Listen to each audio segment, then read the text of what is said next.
कल्पना करा की तुमच्या पत्रपेटीत कुणीतरी तुमच्यासाठी पुस्तकं ठेवून जाते. बरं, ही पुस्तकं घरात नेऊन ठेवली की पत्रपेटी पुन्हा नवीन पुस्तकांनी भरून जाते. ही पुस्तकं घरात नेऊन ठेवता ठेवता रात्र सरते. पुस्तकांसाठी घरातली जागा अपुरी पडू लागते. ऑफिसहून घरी आल्यानंतर ती पुस्तकं वाचण्याची तुम्ही आतुरतेने वाट पाहू लागता.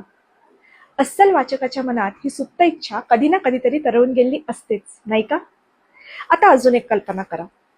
तुम्ही सभासद असलेल्या वाचनालयात तुमच्या नेहमीच्या पुस्तकांऐवजी तुम्हाला माणसाच्या आयुष्यातील सर्व घटनांची इत्थंभूत माहिती देणारी पुस्तकं वाचायला मिळत आहेत. आपल्याही आयुष्यातली कुणालाही माहीत नसणारी गुपितं इतरांना कळण्याची कल्पनाच किती भयंकर आहे.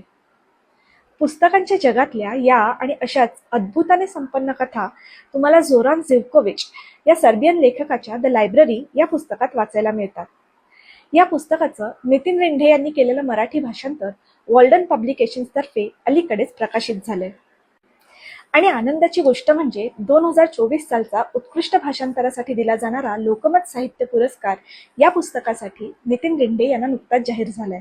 त्याबद्दल नितीन रिंढे आणि वॉल्डन पब्लिकेशन्सचे मनःपूर्वक अभिनंदन.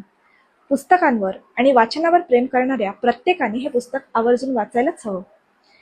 या पुस्तकाबद्दलचे तुमचे विचार कमेंट्सच्या माध्यमातून माझ्यापर्यंत पोहोचवायला विसरू नका. Happy reading.